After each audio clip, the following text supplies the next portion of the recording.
200 wedding invitations bearing my ranch's address. 200. I discovered this detail from the florist who phoned to discuss decoration arrangements. Can you fathom the mortification? My own son Richard and his fiancée Amanda had scheduled their ceremony on my land without bothering to seek permission, as though I were invisible, as though my ranch belonged to them. But that afternoon, as I absorbed the florist's words about crimson peonies and ceremonial arches, something within me snapped. I had labored for 4 decades to purchase that property. 40 years employed as a housekeeper, sanitizing strangers' residences, tolerating indignities, hoarding every last cent, and now my own child was behaving as if it were rightfully his. I disconnected the call with quivering fingers, then immediately contacted the largest event firm in the region. "Do you have availability this Saturday?" I inquired with a smile. They couldn't detect. "Excellent. I wish to reserve my ranch for a significant corporate function." For 40 years I rose at 5 each morning, 4 decades scrubbing surfaces that weren't mine, laundering strangers' garments, pressing shirts for gentlemen who wouldn't acknowledge me upon my arrival at their dwelling. 40 years enduring disrespect from employers who regarded me worse than their pets, who berated me if I shattered a teacup, who reduced my wages if I arrived 5 minutes behind schedule due to transit delays, all for a vision that appeared unattainable, to possess my own corner in this world. My 86-acre ranch on the city's periphery with its cream-painted farmhouse, its peach and avocado orchards, that expansive veranda where I intended to spend my retirement years, sipping coffee peacefully, observing my blossoms flourish, and absorbing the melodies of songbirds. I recall the afternoon I discovered the advertisement in the newspaper: ranch, 86 acres, residence included. The cost seemed like an impossible fantasy, but something within me indicated it was my opportunity. I worked dual shifts for 5 years. I sanitized residences during daylight and commercial buildings during nighttime. My fingers were raw, my spine throbbed. However, every dollar I accumulated brought me nearer to my aspiration. When I ultimately purchased it at 65 years old, I wept like an infant. It belonged to me. Every stone, every plant, every square inch of blessed soil, I had compensated for every last penny, with the perspiration of my labor, with tears of exhaustion, with years of my existence sacrificed. I grasped the title in my trembling finger. My name was inscribed there: Patricia Sullivan, sole owner. However, for my son Richard and his fiancée Amanda, from the beginning, it was our family estate. As if they had contributed anything beyond complications and expenditures. They never assisted in paying a dime for upkeep. They never volunteered to repair the damaged fencing or trim the orchards, but they appeared every weekend as if they possessed the place. They would arrive with their companions without notice, host gatherings late into the evening, abandon empty containers throughout the residence, and anticipate me to tidy up like their personal servant.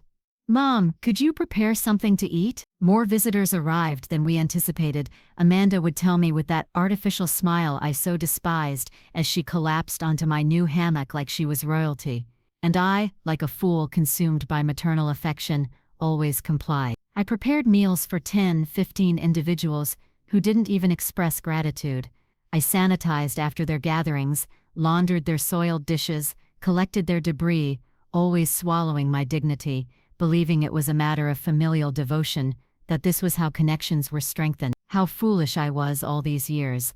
How blind I was not to recognize how they were systematically exploiting me. That Tuesday dawn I was irrigating my tomato plants, savoring the morning tranquility, when the telephone rang for the first occasion. It was a gentleman with a competent and cordial voice, inquiring about the specific details of the function on Saturday. "What function?" I inquired, completely perplexed, with the hose still in my grasp. "The ceremony of Mr. and Mrs. Richard and Amanda," he responded with complete casualness. "We possess your address as the ceremony venue and need to coordinate the delivery of the circular tables, seating, linens, and the botanical arch for 200 confirmed attendees." I felt as if I had been doused with frozen water. My limbs trembled violently, and I needed to sit down on the veranda step before I collapsed. My pulse was pounding so intensely I thought I was going to suffer a cardiac arrest right then and there. "There must be an error," I muttered, my voice fractured. However, in the depths of my soul I understood there wasn't.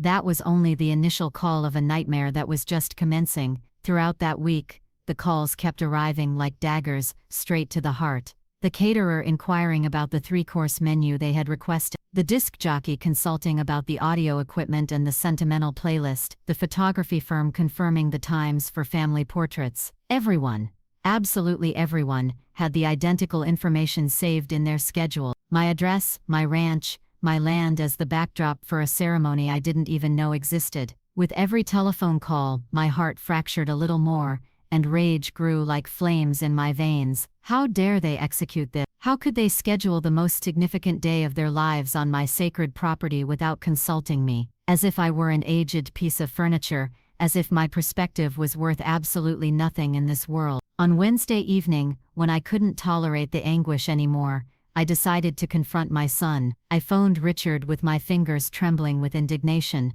"Son, I need to speak with you urgently," I stated, attempting to maintain the composure in my shaky voice.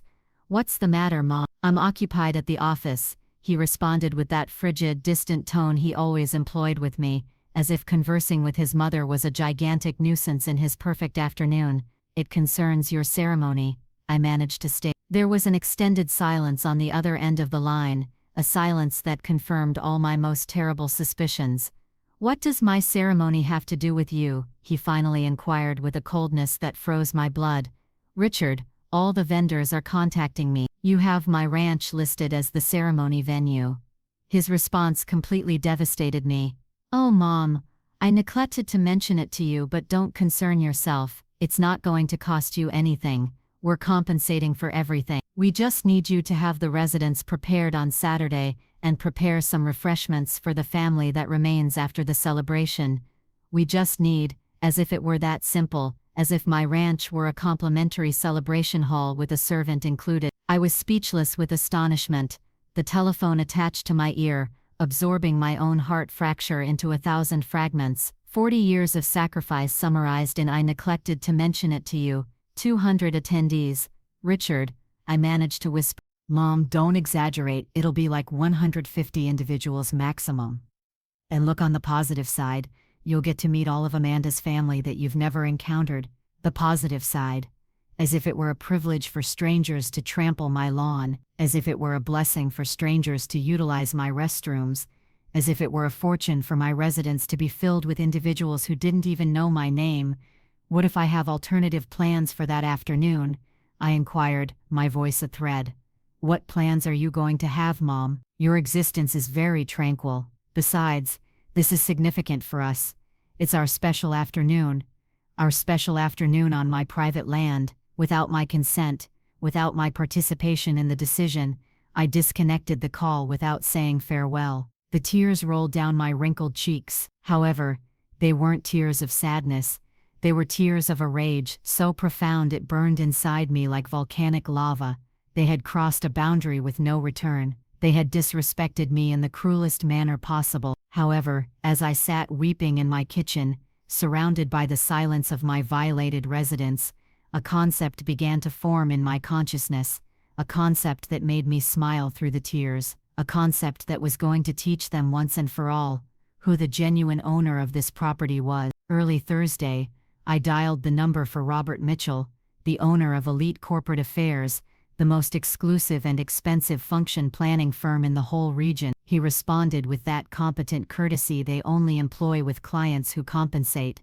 "Well," I stated, "I want to reserve my ranch for a corporate function this Saturday. It's urgent, but I'll compensate whatever it requires." There was a moment of surprise on the other end. "This Saturday is very limited notice, ma'am. Our corporate functions require weeks of preparation. I'll compensate double your standard fee," I interrupted. "It's an 86-acre completely private ranch with a colonial residence, spacious gardens, and parking for 100 vehicles, perfect for a significant executive gathering." I could detect how his tone of voice transformed. "Money always speaks louder than excuses. Could you provide me more details about the function, Mrs. Sullivan?" "The function is a corporate celebration for international executives. I need maximum privacy and security, no external interruptions," I fabricated with a naturalness that surprised myself. "Perfect, Mrs. Sullivan. Could we visit you this evening to examine the space and execute the contract? Of course. And Robert, one more thing. I need you to arrive at exactly 2 o'clock on Saturday afternoon to commence the setup. Punctuality is essential.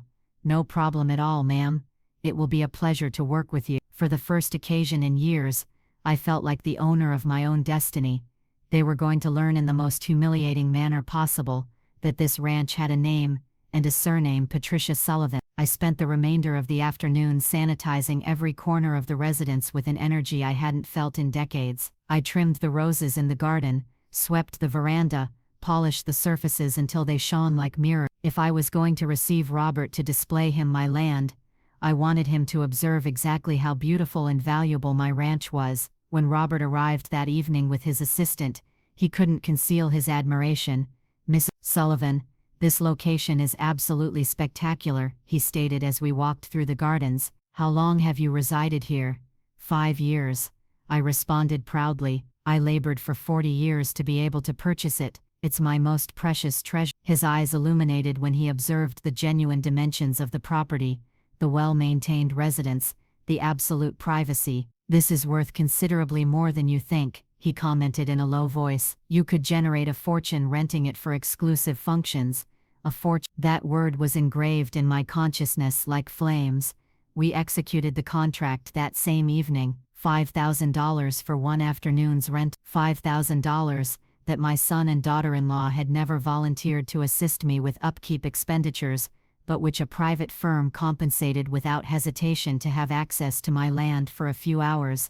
That evening, I slept better than I had in months. I finally had control of the situation. I was finally going to demonstrate to them who was in command of this residence. However, what I didn't know was that this was only the commencement of a war they themselves had declared. On Friday dawn, I woke up with a peculiar sensation in my chest. It wasn't fear or anxiety. It was something completely different. It was power. For the first occasion in 5 years since I purchased the ranch, for the first occasion in decades of being regarded as a housekeeper by my own family, I had absolute control of the situation, and that sensation was intoxicating, like the finest wine in the world. I prepared myself a strong coffee and sat on the veranda to contemplate my kingdom, because that was exactly what it was. My kingdom, my empire, my little piece of paradise that I had fought for with blood and tears. The peach orchards swayed gently in the morning breeze. The blossoms I had planted with my own fingers filled the air with a sweet fragrance, and the silence was so absolute I could detect the beat of my own vengeful heart. However, the peace didn't last long. At 9 o'clock the telephone rang with the insistence of an emergency alarm. It was Amanda, and from the first second I knew something was incorrect from the hysterical tone of her voice. "Patricia, I need to speak with you urgently," she screamed without even greeting me. "What's the matter, Amanda?" I inquired with a composure I didn't feel inside. "The florist just contacted me. He claims he can't access the ranch tomorrow because there's another function scheduled. He claims someone else reserved the location for the same afternoon." Her voice cracked between desperation and fury. "That must be an error, Amanda. They probably got the address confused." "It's not an error, Patricia. The caterer and the audio firm contacted too. They all claim the identical thing, that there's a corporate function scheduled from 2 o'clock in the afternoon." I could perfectly imagine her panicked face, her wide eyes, her pale complexion from the astonishment. "How is it possible that you don't know anything about this? It's your ranch." "Exactly, Amanda, it's my ranch. You're finally understanding." "It must be a terrible misunderstanding," I responded with the most innocent voice I could muster. "Have you spoken with Richard? Perhaps he knows something." "Of course I spoke with him. He's on his way. We're going to arrive in an hour to clarify this mess." I disconnected the telephone and laughed alone in my kitchen. I laughed heartily with years of humiliations pouring out of my throat in the form of liberating laughter. It occurred to me that I should be nervous, that I should be concerned about the confrontation that was approaching, but I didn't feel any of that. I only felt a deep and delicious satisfaction. An hour later I observed Richard's vehicle kicking up dust on the driveway. Both of them arrived, my son and my daughter-in-law, with the most serious faces I had ever observed on them. Richard walked towards the residence with long, determined strides like a general going to reconquer lost territory. Amanda followed him with her heels sinking into the dirt of my garden. "Bum, What the hell is occurring here? Richard inquired without even greeting me, walking into my residence as if it were his. I don't comprehend what you mean, son. Don't act like you don't know. All the vendors claim there's another function tomorrow, a corporate function that's preventing them from executing our ceremony. I stared at him, studying his gestures of desperation. It was the first occasion in years that I had observed him genuinely concerned about something I could control. It was the first occasion he needed something from me, beyond complimentary refreshments and housekeeping services. Oh yes, I finally stated with the most natural voice in the world. It's accurate, I reserved the ranch for tomorrow. The silence that followed was so thick you could slice it with a knife. Richard and Amanda stared at me as if I had confessed to a homicide. Their mouths opened at the same moment, their eyes filled with absolute disbelief. What did you state? Amanda whispered in a voice that seemed to arrive from beyond the grave. That I reserved my ranch for a corporate function tomorrow, Saturday, I repeated with a smile I couldn't restrain. A very significant firm volunteered me a considerable sum to utilize the location, and I accept. But our ceremony is tomorrow, Richard yelled, his face crimson with fury. We distributed 200 invitations. Individuals have already confirmed attendance. Well, you should have consulted me before distributing invitations, with my address on them, I responded with a calmness that surprised me. This is my land, Richard, not yours, not Amanda's, not my family's, and I decide what occurs here and when. Amanda approached me with eyes full of angry tears.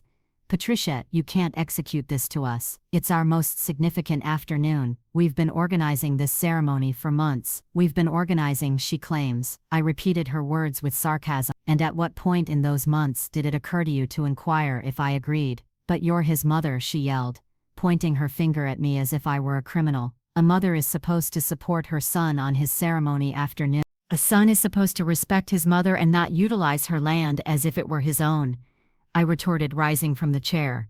Richard paced my living room like a caged lion. This is ridiculous. Cancel that corporate function. Tell them there was an error, that the location was already scheduled. I'm not going to cancel anything, Richard. I executed a legal contract, and they compensated me in advance. $5,000, just so you know. $5,000, Amanda exclaimed, her eyes wide. We'll compensate you that and more to cancel the function. There it was, the desperate offer. The moment they finally recognized that my land had value, that my decision had weight, that I had power over something they needed. This isn't about money, Amanda, I stated, looking her directly in the eyes. It's about respect, about consideration, about inquiring me before you decide for me. Okay, Richard yelled, exasperated. We made an error. We should have consulted you, but now we need you to assist us. We're family. Family, that word they always employed when they needed something from me. That magic word that was supposed to erase all the humiliations, all the disrespect, all the occasions they had regarded me like a housekeeper in my own residence. Family, I repeated slowly. The same family that appears at my residence without notice. The same family that hosts celebrations on my land without inquiring. The same family that distributed 200 invitations with my address without consulting me if I agreed. Amanda began to weep with genuine tears of desperation. Please, Patricia, I'm begging you, cancel that function. We'll execute whatever you desire. We'll compensate you monthly rent for the ranch. We'll assist you with expenditures, whatever it requires, but please don't ruin our special afternoon. For a moment, observing her tears, feeling the genuine desperation in her voice, I was about to give in. For a moment, the loving mother I had been all my existence wanted to emerge and rescue her son from this disaster. However, then I remembered the exact words Richard had stated to me on the telephone. I neglected to mention it to you, but don't concern yourself.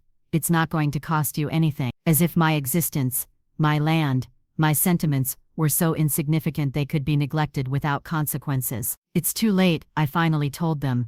The corporate function is tomorrow at 2 o'clock in the afternoon. You'll have to locate another location for your ceremony. And without stating another word, I walked out of the residence and went to the garden, leaving them alone with their desperation and disbelief. However, this was just the commencement of the lesson they had to learn. I left them in the living room screaming like angry children, while I irrigated my plants with the tranquility of a nun in prayer. I could detect their desperate voices, filtering through the open windows. It's revenge, Amanda yelled. She's insane, Richard responded. We have to execute something. Let's contact an attorney. This can't be legal. However, no matter how much they screamed, no matter how much they threatened, I knew something they didn't. I had every right to prevail. This was my ranch, purchased with my money, with the title in my name. I could execute with it exactly what I desired. And what I desired was to teach them the most expensive lesson of their lives. When they finally left the residence, Richard's face was purple with rage. This isn't over, Mom, he yelled from the vehicle. We're going to locate a method to repair this mess you caused. Caused, he stated. I caused the mess by defending my land. They didn't cause anything by utilizing it without permission. And you better hope those corporate individuals don't appear tomorrow, Amanda threatened, sticking her head out the window. Because if you ruin our special afternoon, I swear you'll never observe your grandchildren again. The grandchildren, the final card, the lowest emotional blackmail they could employ. However, not even that hurt me anymore.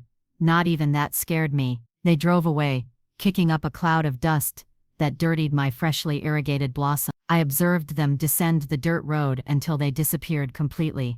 And then I sat on the veranda and wept. However, I didn't weep from sadness. I wept from relief, from liberation, from a peculiar happiness I hadn't felt in decades. That evening, I couldn't sleep for a minute, not because of nerves or regret, but because of a sensation similar to what a child feels the evening before Christmas. I spent the duration walking around the residence, checking every detail, imagining the faces of Richard and Amanda when they arrived tomorrow with their 200 attendees, and discovered that my ranch was occupied by executives in elegant suits. At 6 o'clock on Saturday dawn, I rose and took the longest bath of my existence. I put on my most elegant burgundy dress, the one I had purchased for special occasions, but had never had the opportunity to wear. I carefully styled my hair, put on a little cosmetics, and even wore the pearl earrings that had belonged to my mother, because today I was not going to be the same humiliated housekeeper. Today, I was going to be Patricia Sullivan,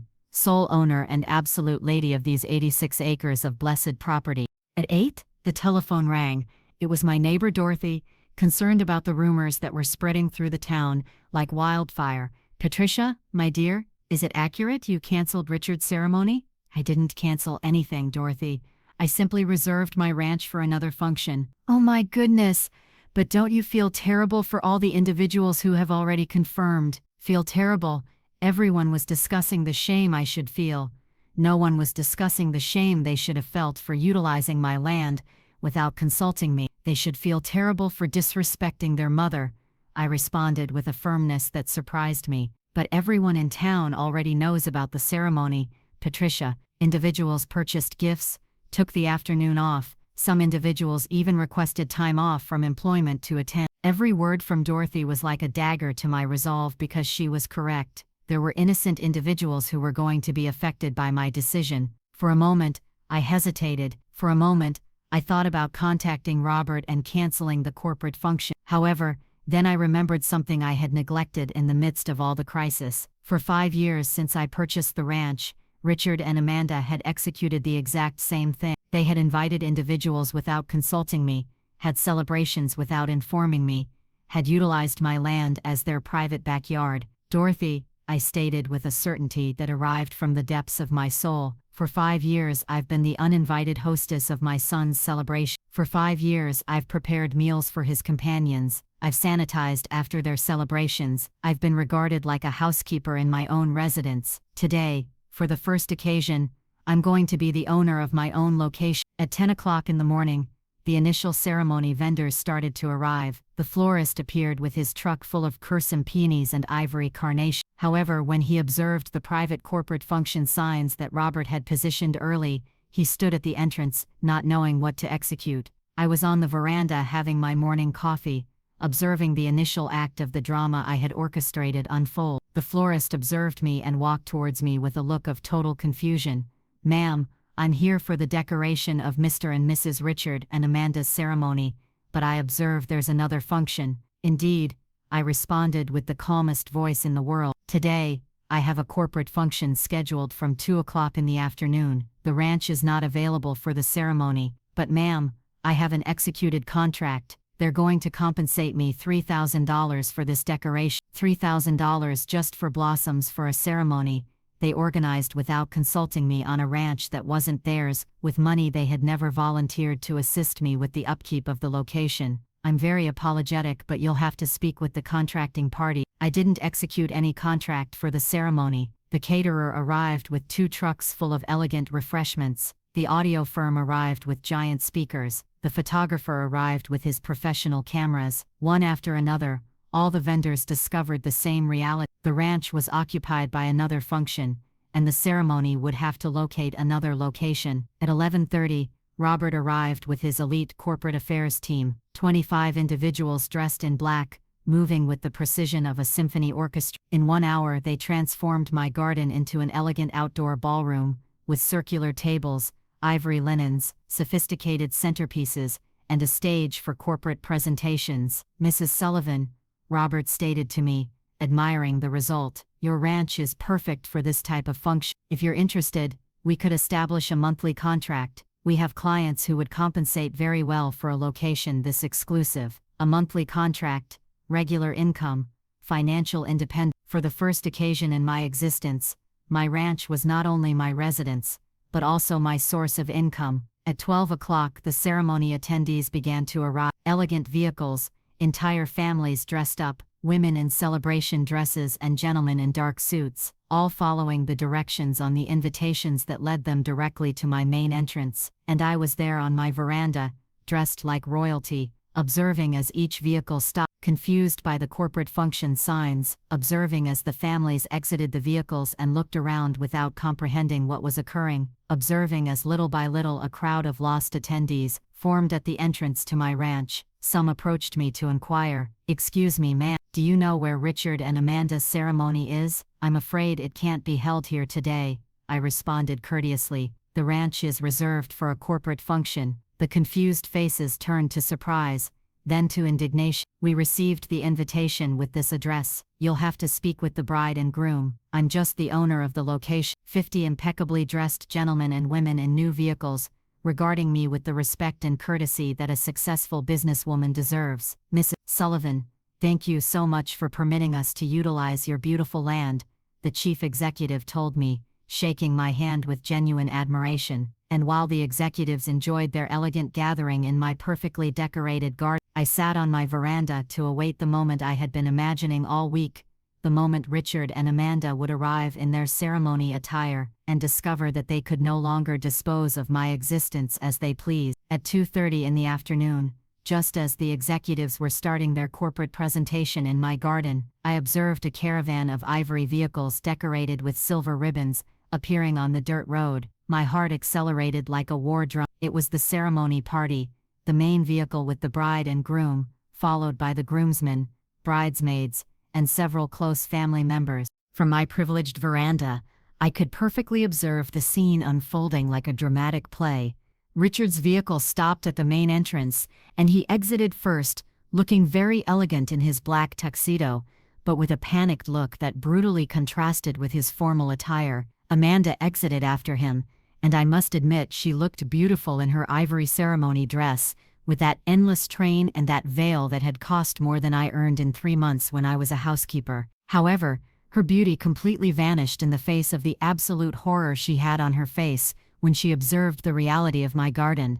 50 elegantly dressed executives occupied the circular tables she had envisioned for her ceremony. A corporate presentation was being projected on the giant screen where the ceremony altar should have been. The competent audio equipment amplified the voices of the presenters where the promises of eternal affection should have resonated. "This can't be occurring," Amanda screamed with a desperation that was detected above the corporate murmur. "This is our afternoon. This is our ceremony." However, her screams were lost in the air because the executives were completely focused on their function, oblivious to the matrimonial drama unfolding a few feet away. Richard ran towards the residence like a gentleman possessed, the tails of his tuxedo flying behind him. "Mom? Mom? Exit here immediately," he yelled from the foot of the veranda with a fury I had never observed in him. "You have to stop this right now. You have to expel these individuals from here." I slowly rose from my rocking chair, smoothed out my burgundy dress, and walked to the veranda railing with the dignity of royalty receiving her rebellious subjects. "Good afternoon, Richard. You look very elegant in that tuxedo." There are 100 attendees waiting outside. The chapel already confirmed they can't modify the ceremony to another venue. Amanda's whole family traveled from out of town. What a shame, I responded with a tranquility that infuriated him even more. You should have thought about all that before utilizing my land without my consent. Mom, please. I'm begging you. Cancel that corporate function. Tell them there was a family emergency. Amanda ran over with her ceremony dress, lifted so she wouldn't trip, with genuine tears rolling down her perfectly prepared cheeks. Patricia, please, I'll provide you $10,000 right now, $20,000.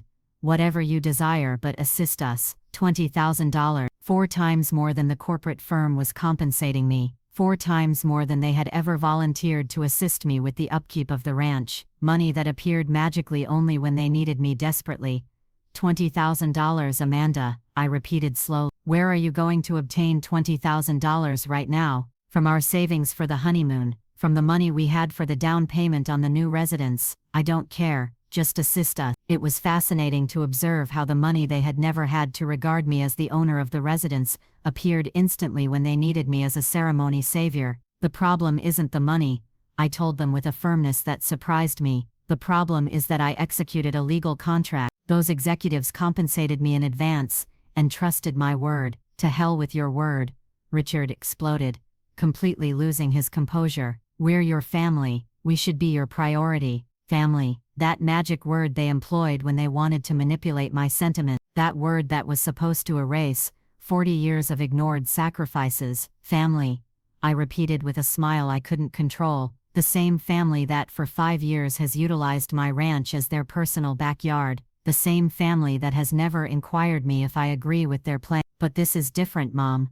This is our ceremony. It's the most significant afternoon of our lives, and my ranch is the most significant achievement of my existence, I responded, walking down the veranda steps one by one. For 40 years I labored to purchase, 40 years sanitizing strangers' residences, enduring humiliations, saving cent after cent, and you've regarded it as if it were yours. Just then, Robert, the corporate function planner, arrived, walking elegantly towards us with a competent smile. Miss Sullivan, I apologize for the interruption, but we wanted to thank you personally for this extraordinary location. The executives are delighted with the privacy and beauty of the backdrop. Richard looked at him as if he were the devil himself.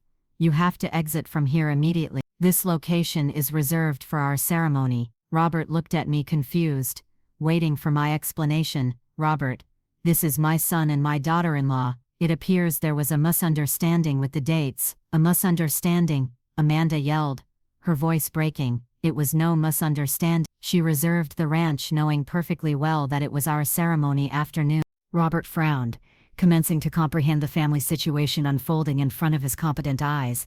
Mrs. Sullivan, he stated with all the diplomacy possible, if there is a family conflict, we could consider transferring our function to... There is no conflict, I interrupted him firmly. You have an executed and compensated contract. Your function continues exactly as organized. Robert's face displayed respect and admiration. In the business world, a given word and an executed contract were sacred. Perfect, Mrs. Sullivan. It's a pleasure to execute business with such a competent individual. And he walked away back to his function, leaving us alone with the family tension that sliced the air like a knife. Richard stared at me with a mixture of disbelief and something that looked dangerously like fear. For the first occasion in his existence, he was observing his mother as something more than the family's housekeeper. For the first occasion he was comprehending that I had power, my own will, and the ability to state no. What are we going to execute with all the attendees? Amanda inquired in a fractured whisper.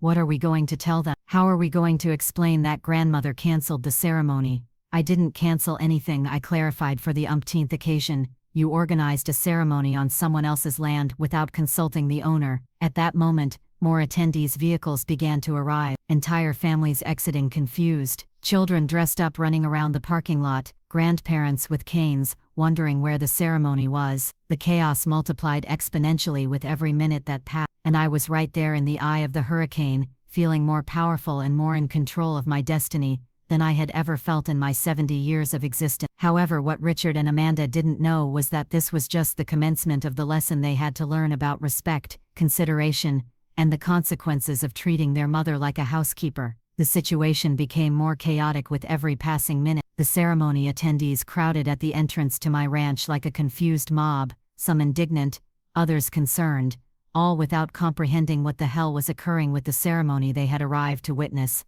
Voices were raised in Spanish, English, and even Italian, because Amanda's family was international, and individuals had traveled thousands of miles to be present on this special afternoon. "But where is the ceremony?" inquired an older lady with an Italian accent, dressed in a very elegant rose suit. "Why are there businessmen where the altar should be?" A group of Richard's cousins argued among themselves, some blaming the bride and groom for the disorganization, others attempting to locate logical explanations for the inexplicable. Amanda ran from group to group like a chicken with its head severed, attempting to explain the inexplicable with her ceremony dress dragging in the dirt of my garden. "It's a horrible misunderstanding," she would state, her voice breaking. "My mother-in-law had a problem with the day. We're attempting to repair it." However, each explanation sounded more desperate than the last. Richard, for his part, had completely lost the elegant composure a groom is supposed to have on his ceremony afternoon. His hair was messy, his tie was crooked, and he paced back and forth like a caged lion, conversing on the telephone with a desperation that was pitiful. "I need a location for 200 attendees now. I don't care about the cost. It's a family emergency." However, it was Saturday afternoon, and all the function halls, hotels, and elegant restaurants already had their own celebration scheduled. No one could accommodate 200 attendees at the last minute, especially not for a complete ceremony with decorations, audio, and catering. Meanwhile, I remained on my veranda as a privileged spectator of the most satisfying play of my existence. The executives of the corporate function continued with their gathering, completely oblivious to the family drama unfolding a few feet away, focused on their business presentations and competent networking. From time to time, a ceremony attendee would approach me directly to inquire what was occurring. "Excuse me, ma'am, do you know where the ceremony will be held?" "I'm afraid you'll have to inquire the bride and groom," I would respond with the most polite courtesy. "I am only the owner of the ranch, and today it is reserved for a corporate function." The look of confusion on each individual's face was a masterpiece. They didn't comprehend how the groom's grandmother could not know anything about her own son's ceremony. They didn't comprehend how it was possible that there was another function in the same location and on the same date. They didn't comprehend anything, and that confusion was exactly what I had organized. At 3:30 in the afternoon, Pastor William, the clergyman who was going to officiate the ceremony, arrived. He was an older gentleman, about 60, with that infinite patience that clergymen develop after decades of dealing with family drama. He exited his black vehicle, observed the chaos, approached Richard directly, and positioned a hand on his shoulder. "Son, explain to me what's occurring here." It was as if the figure of religious authority made him revert to the devoted boy he had been, the boy who didn't dare to fabricate in confession. "Pastor, my mom reserved the ranch for another function. We didn't know, we didn't inquire her." Pastor William looked at me with those wise eyes that have observed everything in existence. He walked slowly to my veranda, ascended the stairs, and sat in the rocking chair next to mine. "Patricia, correct? I'm Pastor William. Can we converse for a moment?" "Of course, Pastor." I appreciated his approach. He didn't arrive yelling or demanding like Richard and Amanda. He didn't attempt to manipulate me emotionally. He simply wanted to comprehend the situation from my perspective. "Tell me what occurred here," he stated with that quiet voice that confessors employ. I explained everything to him from the commencement. The 40 years of labor, the 5 years of being regarded like a housekeeper on my own ranch, the celebrations without invitation, the ceremony organized without consulting me, the 200 invitations distributed with my address without my knowledge. I told him everything with the honesty owed to a gentleman of faith. Pastor William absorbed in silence, nodding from time to time, without judging them or me. When I finished conversing, he remained silent for several minutes, looking at the garden where the executives were enjoying their corporate function while the ceremony attendees remained confused in the parking lot. "I comprehend your pain, Patricia," he finally told me, "and I comprehend that you feel disrespected. However, I also comprehend that there are 200 innocent individuals who arrived with the best intention of celebrating your son's affection. Pastor, I didn't create this situation. I only defended my land." "I know, my dear, and you have every right to defend what is yours. However, now we have to think about how to resolve this in the most faithful way possible. I appreciated that he didn't judge me, but I also didn't appreciate the implication that I had to be the one to resolve the problem that others had created. What do you suggest, Pastor? We can't interrupt that, but perhaps we could utilize the area in front of the residence for a small ceremony, just with the closest family, and then locate a restaurant for the celebration. It was a reasonable proposal, I must admit, but there was a problem. Accepting that proposal would mean rescuing Richard and Amanda from the consequences of their own decisions. It would mean teaching them that they could disrespect their mother, because in the end, she would always rescue them. Pastor, I stated, looking him directly in the eye. For 5 years I've rescued my son from the consequences of his decisions. I've sanitized after his celebrations. I've prepared meals for his companions. I've permitted him to regard my residence as if it were his. And every occasion I rescue him, he learns that he can execute whatever he desires, because Mom will always be there to repair the mess. Pastor William nodded slowly. He was a wise gentleman and perfectly comprehended the moral dilemma I was facing.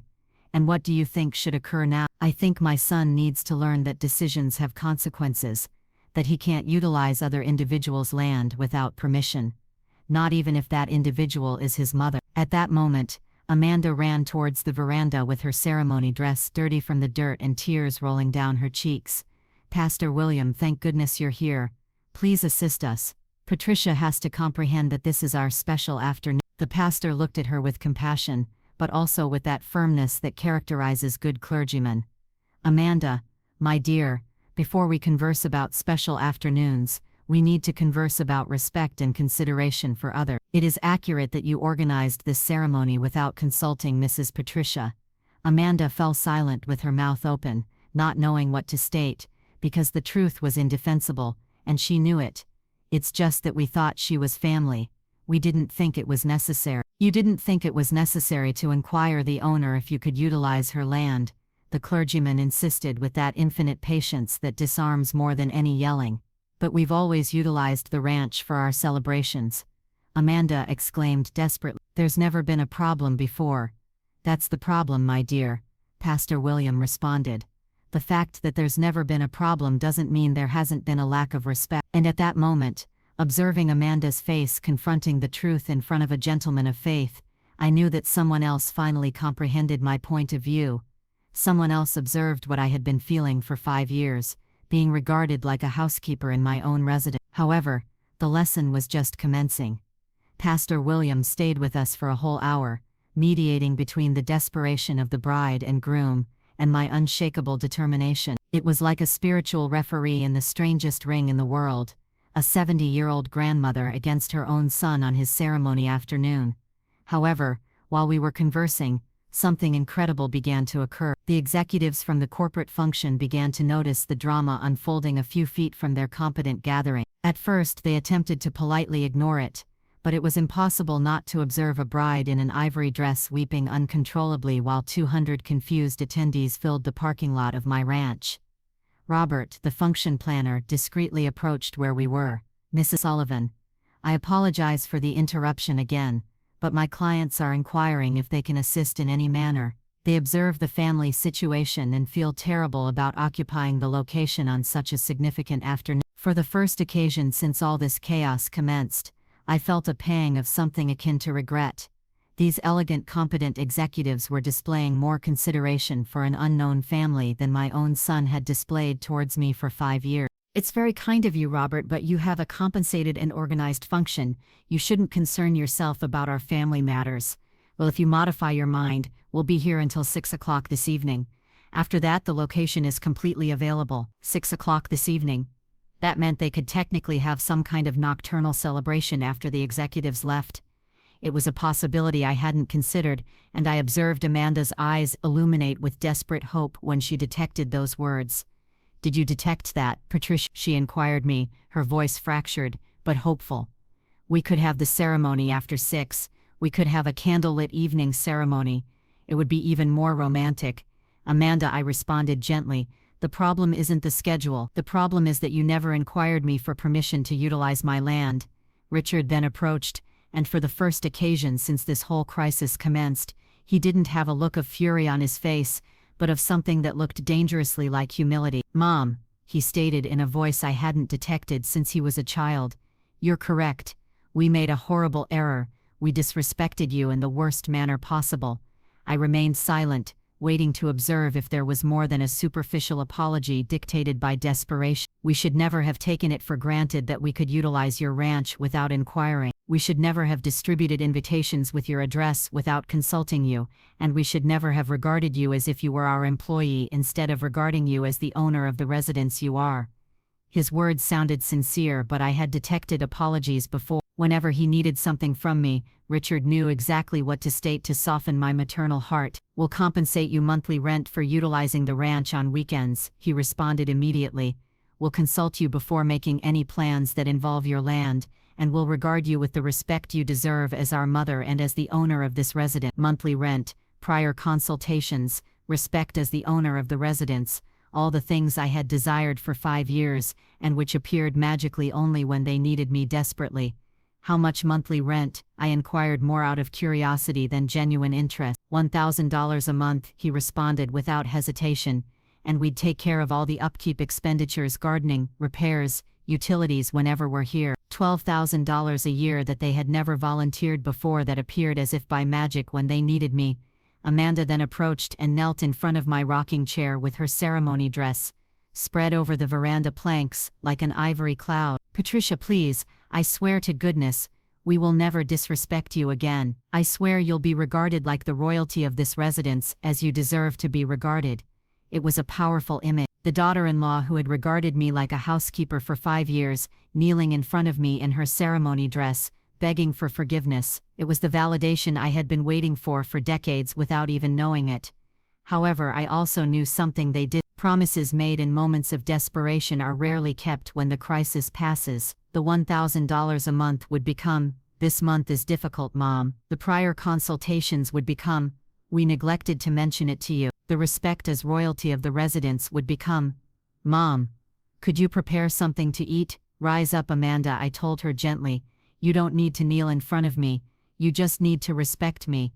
She rose with tears of hope rolling down her cheek. "Does that mean you're going to assist us?" At that moment, I looked around my ranch, the distinguished executives, enjoying their competent function, the 200 ceremony attendees waiting for some resolution in the parking lot, my son and daughter-in-law in their formal wear, humiliated, but finally comprehending the value of my land and my perspective, and for the first occasion in 5 years, perhaps for the first occasion in my existence, I had all the power in the situation. I decided what occurred next. I was the absolute owner of my destiny and the destiny of everyone else in that moment. Pastor William looked at me with those wise eyes that have observed thousands of family dramas. "What does your heart state, Patricia?" "My heart states many different things, Pastor. It states that I cherish my son and want to observe him happy, but it also states that I'm tired of being regarded like a housekeeper in my own residence. And both things can be accurate at the same occasion," he responded with that wisdom that only arrives from years of counseling fractured families. "The question is, how do you locate the balance between affection and respect?" It was the million-dollar question,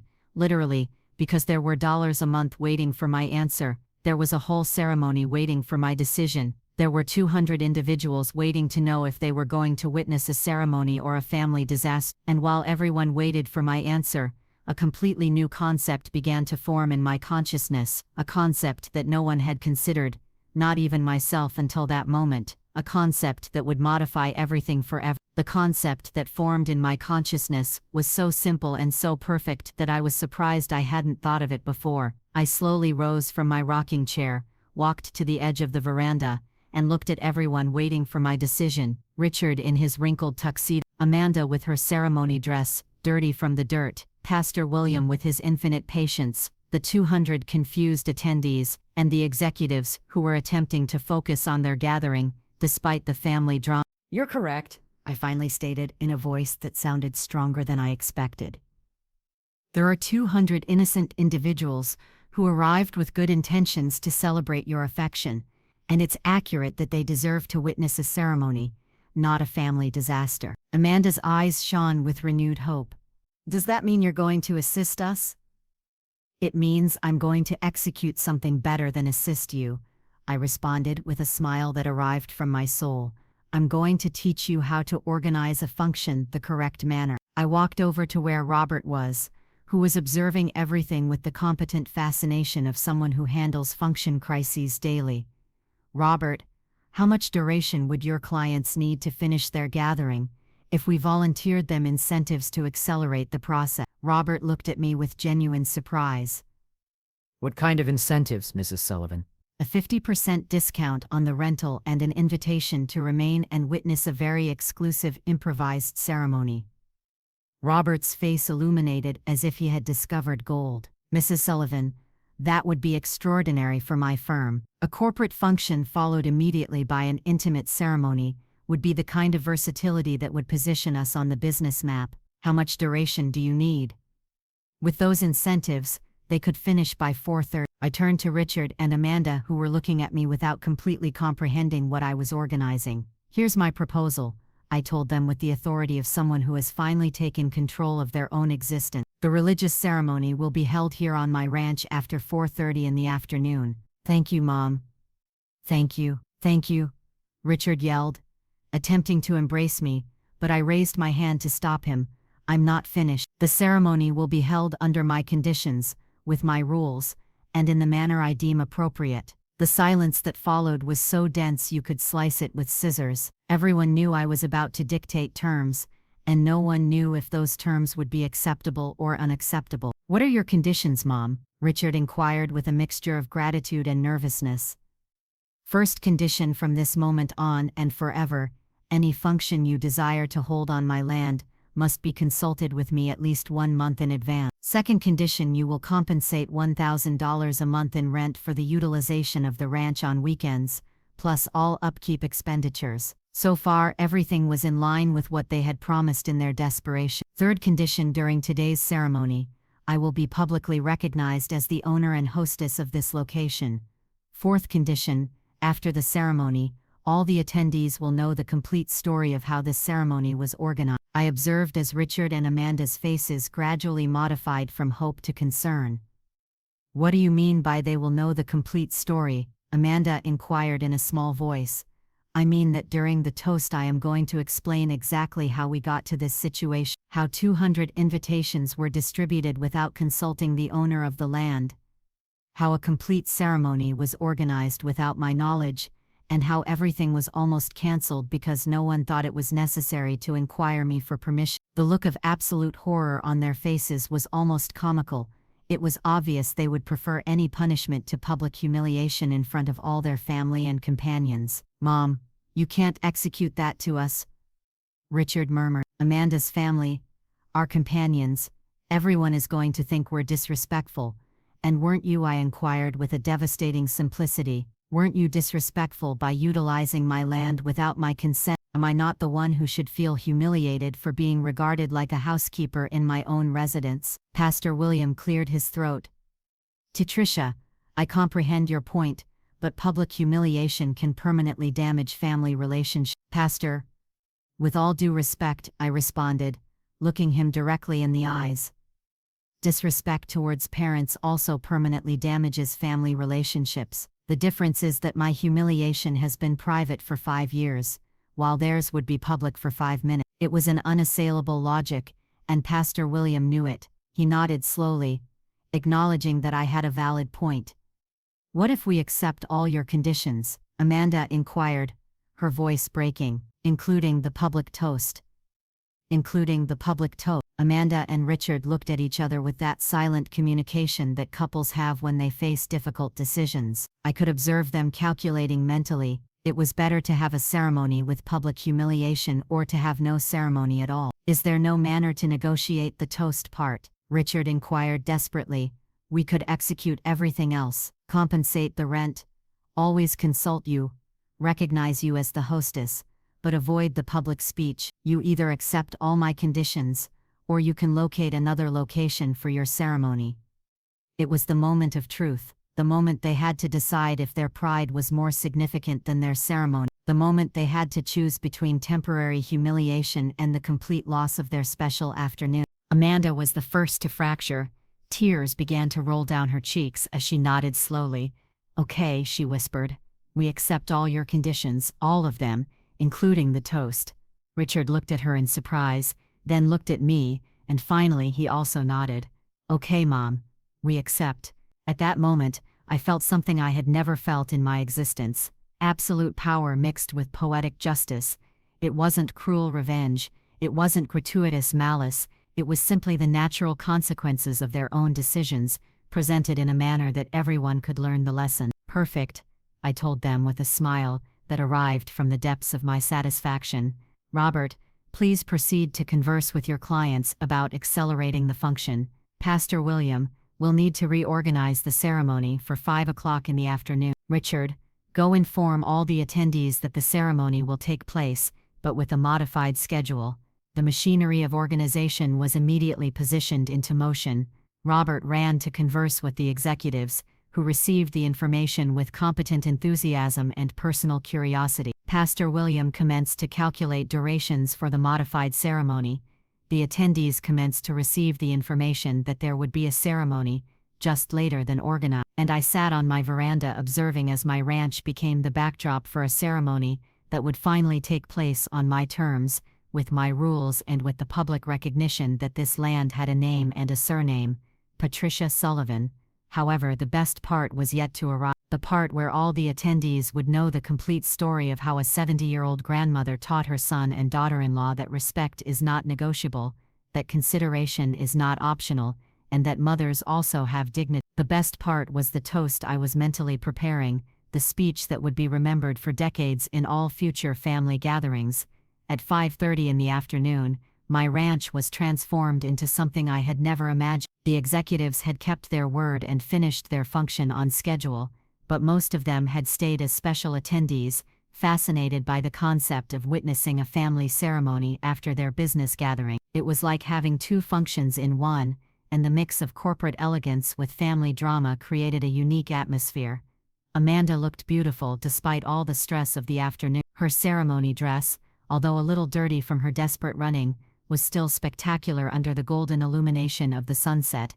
Richard had managed to repair his hair and straighten his tie, regaining some of the elegance a groom is supposed to have on his big afternoon. The 200 attendees were finally seated, although in a completely different configuration than originally organized. The corporate chairs were mixed with the ceremony chairs, creating an improvised but functional arrangement. The altar was established under my favorite peach tree, the same tree I had planted with my own hands 3 years ago. Pastor William, with that adaptability that clergymen develop after decades of unexpected ceremonies, had managed to create a solemn and beautiful atmosphere, despite the extraordinary circumstances. His voice resonated clear and strong as he read the marriage vows that would unite my son and daughter-in-law for a lifetime. However, while I absorbed the promises of eternal affection, I was focused on the moment that would arrive after the toast, the moment when the whole family, all the companions, all the attendees would know the complete story of how we had gotten here.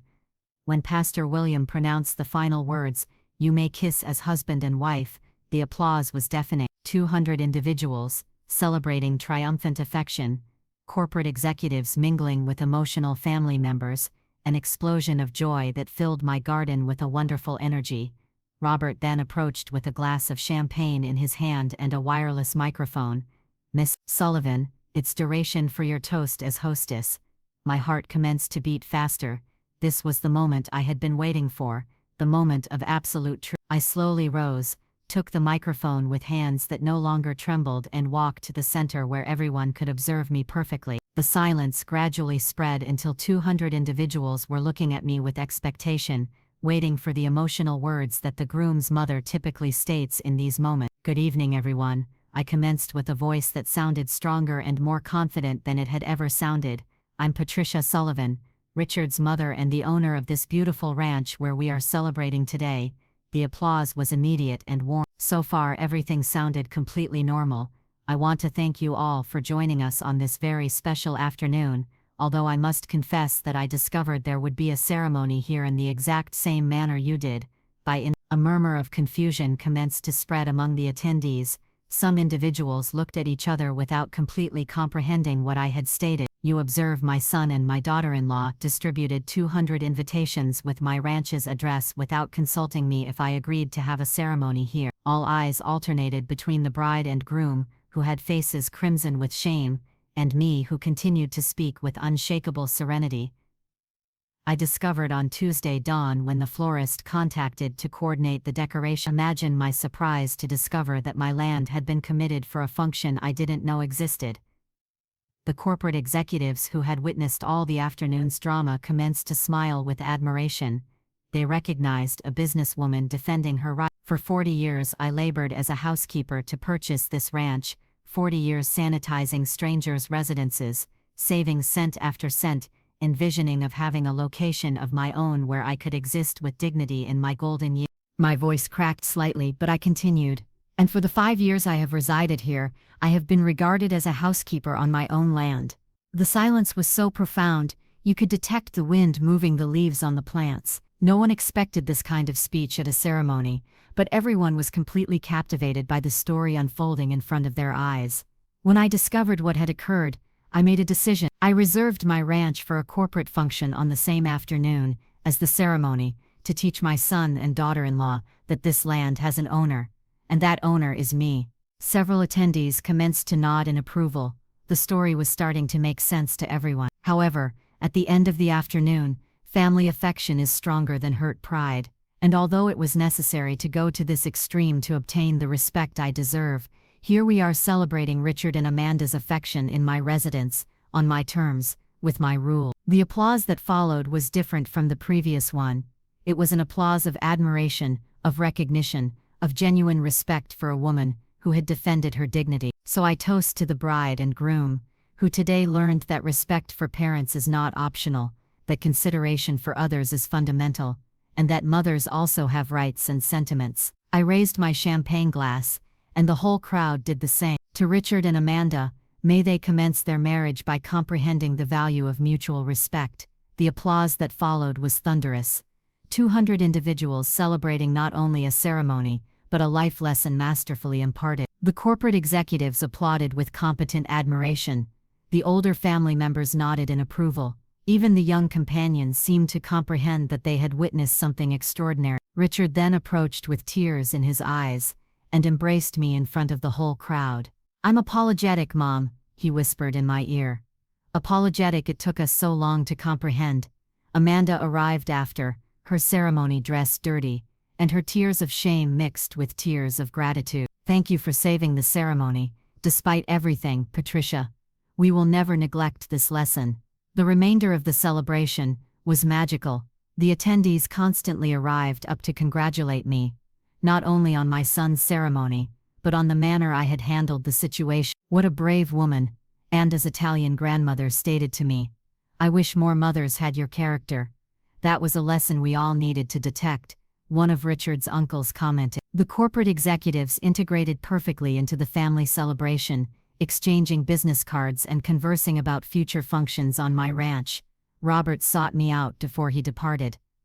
"Mrs. Sullivan, after what I witnessed today, I want to volunteer you an exclusive contract. Your ranch and your personality are exactly what our most demanding clients are seeking." When everyone was gone and I was left alone, sanitizing up the last details, I sat on my veranda and looked at the stars commencing to appear in the evening sky. In my hands I held two things I hadn't had when I woke up that dawn: a contract to turn my ranch into a prosperous business, and the absolute respect of my family. However, the most significant thing I had was something that could not be touched or measured: the certainty that I would never again permit anyone, not even my own son, to regard me as less than I am. The certainty that Patricia Sullivan was not just the self-sacrificing mother, not just the complacent grandmother, not just the family's housekeeper. Patricia Sullivan was the owner of her own destiny, the lady of her own residence, the author of her own story. And that story had just commenced the most beautiful chapter of all. The chapter where I finally respected myself enough to demand that others respect me too. At 70 years old, I had learned the most significant lesson of my existence, that affection without respect is not genuine affection, and that teaching respect, even if it is painful, is the greatest gift a mother can provide her children. 6 months have passed since the most discussed ceremony in town, and my existence has modified in manners I never imagined. Every dawn I wake up on my ranch with a sensation I didn't know before. The sensation of being completely in control of my own existence. The functions business has flourished beyond my wildest visions. Robert kept his promise, and my ranch has become the most exclusive location in the region for elegant ceremonies and corporate gatherings. Every weekend I receive between $3,000 and $5,000 for reserving my land, money that has provided me a financial independence I never had, not even when I was laboring dual shifts as a housekeeper. However, the most beautiful thing is not the money. The most beautiful thing is the respect. Richard and Amanda have religiously kept their promise. Every month they deposit the $1,000 in rent on schedule, and they have never, not once, appeared without consulting me first. When they desire to utilize the ranch for a family celebration, they contact me weeks in advance, politely inquire if the date is available, and wait for my answer without taking anything for granted. The first occasion they executed it 4 months ago, I almost wept with emotion. Richard contacted me one Thursday afternoon. "Mom, could you check your calendar? We desire to celebrate Amanda's birthday at the ranch next Saturday if that's agreeable with you. If you don't have alternative plans, if that's agreeable with you." Words I had waited 5 years to detect. However, the most profound modification has been in the manner they regard me when they are here. I am no longer the housekeeper who prepares refreshments and sanitizes after celebration. Now I am the respected hostess, the owner of the residence, who sits at the head of the table while they take care of serving and sanitizing. The first occasion Amanda insisted on laundering the dishes after a family dinner. I was so surprised I didn't know what to execute. "Patricia, you labored enough preparing this delicious meal. We'll take care of the cleanup." It was like existing in a parallel world, where I was finally regarded as the matriarch I always should have been. The grandchildren, of course, still arrived to visit me. Amanda never carried out her threat to keep them away from me, and now I comprehend why. The children need their grandmother as much as I need them. However, even the relationship with them has improved because now they observe me as the powerful grandmother who demanded respect, not as the submissive grandmother who always gave in to everything. The whole town knows my story. For months I was the topic of conversation at the market, at church, everywhere. Some women would seek me out to tell me their own stories of family disrespect. "Patricia, how did you locate the courage to stand up for yourself?" Dorothy would inquire me every occasion we met. My answer is always the identical. I didn't locate the courage. I built it afternoon by afternoon. Every occasion I decided I deserved something better. And it's accurate. It wasn't a moment of sudden bravery. It was years of accumulated humiliations, until I finally stated enough. I have received 3 marriage proposals from widowers in town, who were impressed with my strong character and financial independence. I politely thanked them but explained that at 70 years old I finally learned to be content with myself, and I wouldn't trade that contentment for anything. My ranch has become a symbol in town. Young women arrive to observe me to inquire for advice on how to establish boundaries with their families. Older mothers tell me how they employed my story to teach their adult children respect. Even Pastor William mentions my case in his sermons about the honor we owe our parents. Robert's corporate function business has become a prosperous partnership. I now have functions scheduled until the end of the year, and the waiting list to reserve my ranch is 3 months long. Major firms, wealthy families, even regional celebrities have discovered this little paradise I built with 40 years of perspiration and tears. However, every evening when the attendees depart and the illuminations go out, I sit on my veranda with a cup of coffee and look at the stars with a satisfaction I didn't know before. It's not just the satisfaction of money earned or respect conquered. It's the profound satisfaction of knowing that I am finally who I always should have been. I am no longer Patricia, the housekeeper. I am no longer Patricia, the self-sacrificing mother who suffers inside. I am no longer Patricia, the complacent grandmother who accepts anything to avoid conflict. Now I am Patricia Sullivan, a successful businesswoman, a respected matriarch, a woman who stood up for herself when it seemed too late to modify things. Patricia, who taught her children that genuine affection includes respect, and that respect is not begged for, it is demanded. And every evening before I fall asleep, I whisper a small prayer of gratitude, not for the ceremony that almost got canceled, not for the conflict that almost destroyed the family, but for having had the courage at 70 years old to write the end of my own story instead of letting others write it for me. Because it is never too late to commence respecting yourself. And it is never too late to teach others how they should regard us. This is my story, this is my victory. This is my existence, finally lived on my own terms. What would you have done in this situation? Would you have made the same choice Patricia did, or handled things differently? Share your thoughts in the comments below, and if this story resonated with you, don't forget to subscribe for more inspiring tales of courage and self-respect.